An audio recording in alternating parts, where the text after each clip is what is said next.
In this video, I'm going to show you how to replace the front screen on the Samsung A22 5G. For this repair, you're going to need a few basic phone repair tools, starting off with a crosshead screwdriver, some fine pointed tweezers, a single-sided razor blade, an opening pick, plastic spudger, a little bit of 99% isopropyl alcohol, and something to heat the device with, such as a hairdryer, heat gun, or heat mat. To begin the repair, we need to get into the back cover of the device. And to do that, we're going to create a small gap between the mid-frame bezel and the plastic back cover using a razor blade. I'm just going to insert it a couple of millimeters so that I can create a gap big enough to fit in the guitar pick, and then we're just going to slide that round. If you find that it's a bit tricky to remove, just add a couple of drops of isopropyl alcohol in front of the guitar pick.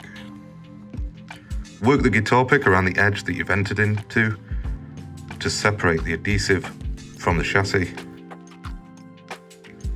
and continue working your way around. It's a little fiddly around the camera because there is a bit more adhesive around there, but just keep working your way around until you've separated or cut through all the adhesive on this back cover. Once you've worked your way around it, you'll see that it separates really easily, and you can see the adhesive is only around the edges of the device, although a little bit around the camera area. So it's fairly easy to remove. Now that we're working our way into the device, I'm going to remove the adhesive that was left behind so that I can see all the screws that need to be removed.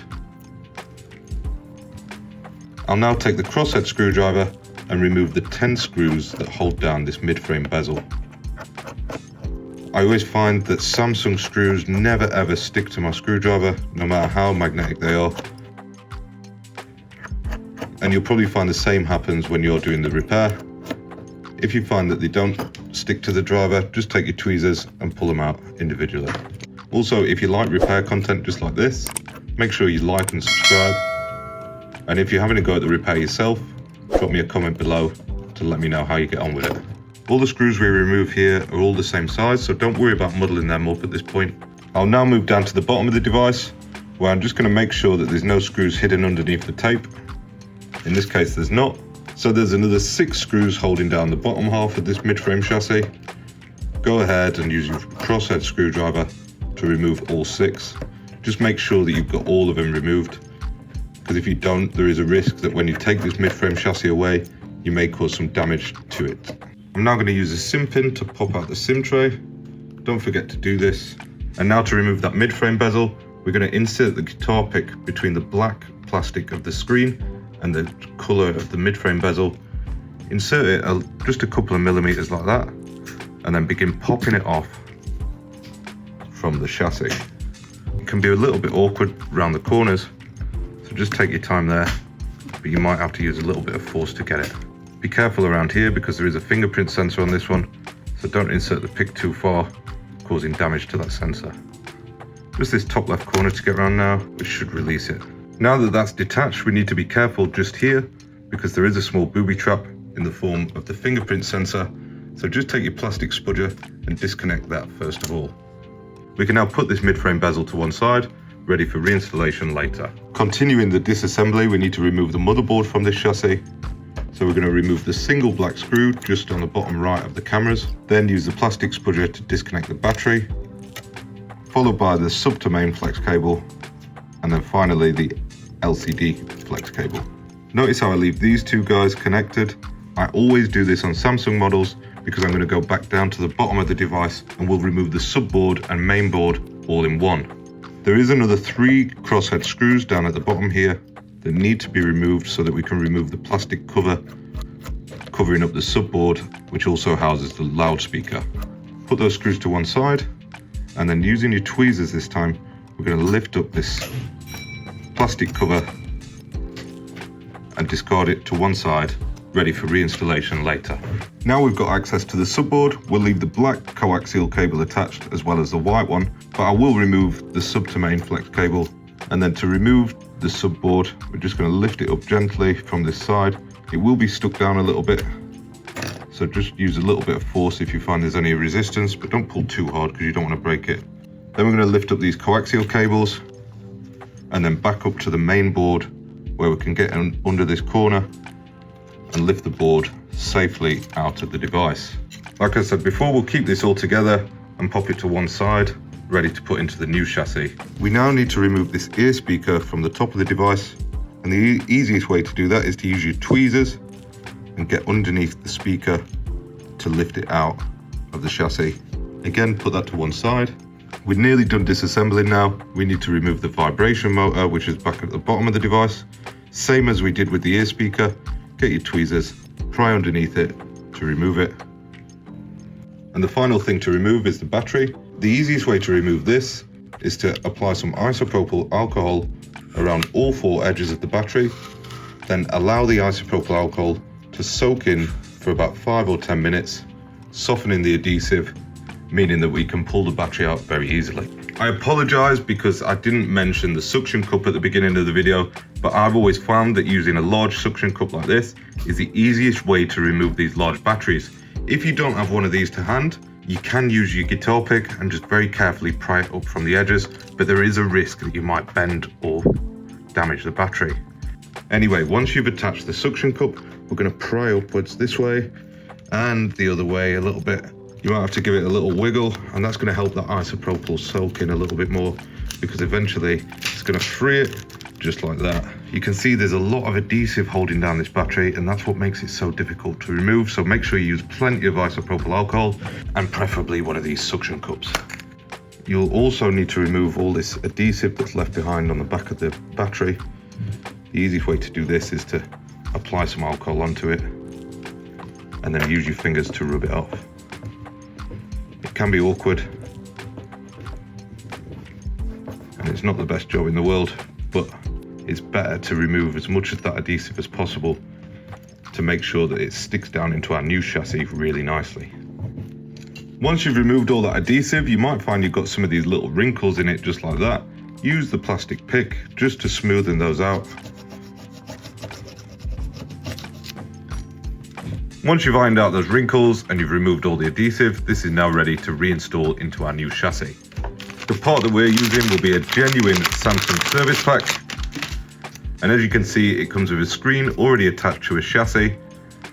With the screen connector, this little flex cable already attached, we just need to add all the parts that we've just removed from the broken chassis. So let's start in reverse order with the battery. I'm just going to remove this little bit of tape, then I'll move the flex cable out of the way and peel back this blue film that reveals some adhesive, ready for the new battery to sit straight onto. We'll now continue in reverse order, reinstalling the vibration motor. Make sure that these sit in the little groove that it goes into. Then up to the top of the device, there's a couple more peels to remove, here for the front camera and here for the ear speaker. Then when the ear speaker's going in, you need to make sure that the raised part of the pins on the back sits this way, down towards the bottom of the phone. So it goes in just like that, and that secures down real nice. Now we're going to go in with the motherboard, so holding it all together as one piece. Insert in the top first, make sure that the front camera lines up nicely, and that the motherboard sits nice and flat into the new chassis. There are different variations of the A22, so make sure that you get the right part for your device. Now that the motherboard is laid into position, we're going to get that single crosshead screw and secure that down with the crosshead screwdriver. Now looking at the coaxial cables, just make sure that the white cable goes in the bottom of the little channel there, and the black cable sits on top of it, and you can run the flat part of the spudger in there just to make sure that it sits in all the way real nice.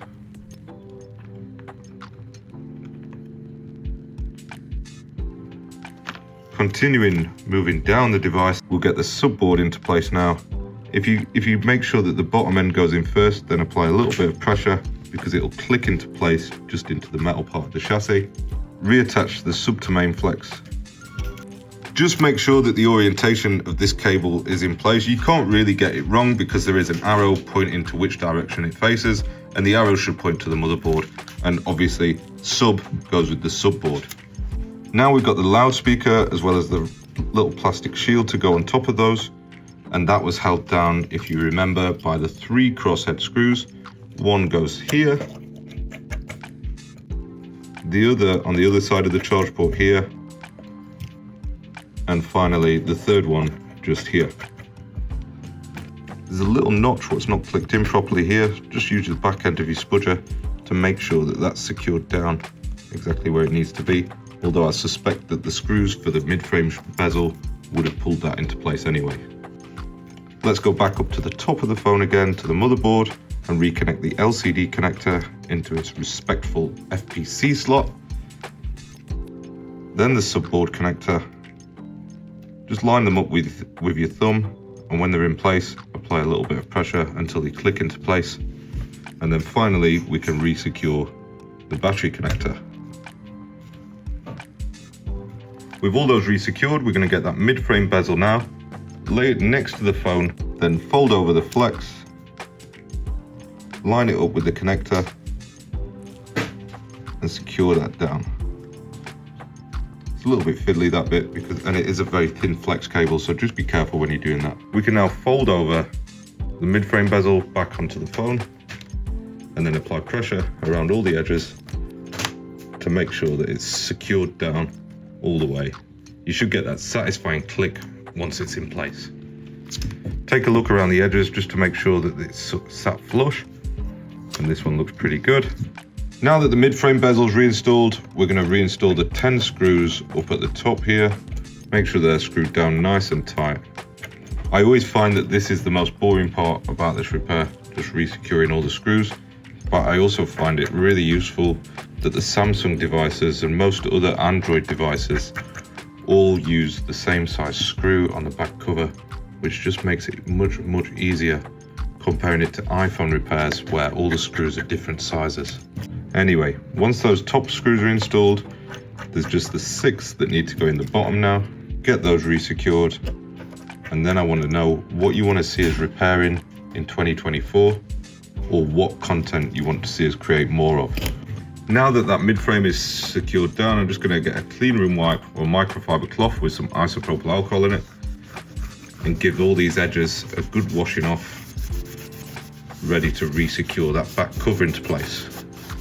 The easiest and best way to re-secure these back covers is with some Tessa tape, especially if you don't already have the official back cover sticker, which can be really difficult to get hold of from Samsung.